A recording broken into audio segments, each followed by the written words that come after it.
제가 오늘 이 방송을 통해서 처음 말씀드리는 건데요. 예. 사실 7월 17일 방과 후 수업 전에도 똑같은 수법의 폭행이 있었습니다. 아, 이날이 7월 17일인데. 네네. 그러니까 방과 후 수업 후에 이제 리코더랑 손으로 때려서 전체 구주에 부상을 입혔잖아요. 예예. 근데 사실 그 방과 후 수업 전에도 한 차례 폭행이 더 있었다는 거예요. 아, 어디서요? 그건?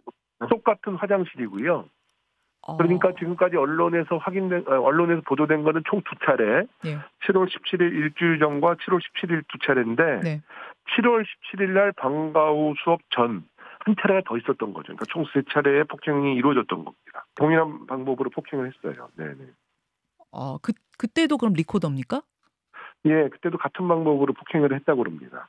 윤석열 정부에서 보기 드물게 너무 신속하게 이것을 꼬리 자르기 하는 것을 보고 이 문제는 정말 더 심각한 문제가 숨어 있구나라는 확신을 갖게 됐고요. 대통령실에서 제가 폭로하기 전에 이미 알고 있었다는 거거든요. 김영호 의원이 국정감사 때 폭로할 것이다라는 것을 알고 있었다는 얘기입니다. 그걸 어떻게 알고 있었어요?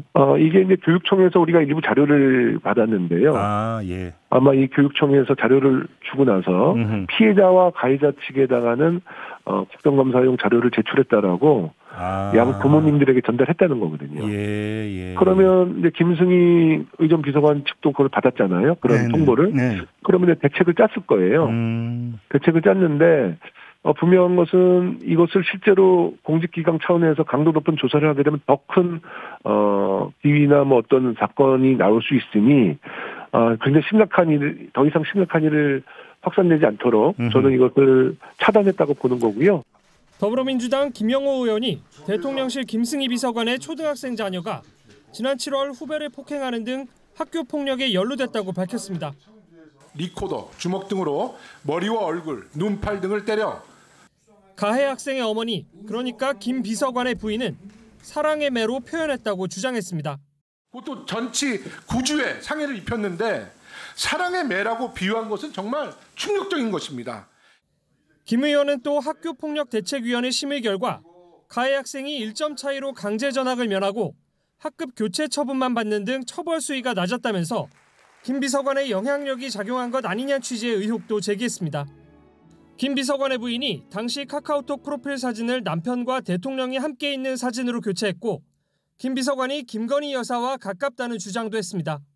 김건희 여사와의 대학원 최고위 과정 인연으로 지난 대선 때 윤석열 캠프에 합류해서 의전 비서관까지 올라간 한간에서는 김건희 여사의 비선 실세로 알려진 인물이기도 합니다.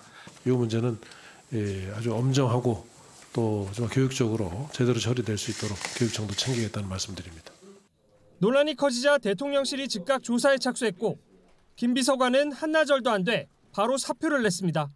부모로서 깊은 책임감을 느낀다면서 국정에 부담을 주지 않기 위해 사표를 제출했고 즉각 수리됐습니다. 김 비서관의 사표가 초고속 수리되면서 관련 조사는 결론을 내지 못하고 마무리될 가능성이 커졌습니다. JTBC 최승기입니다.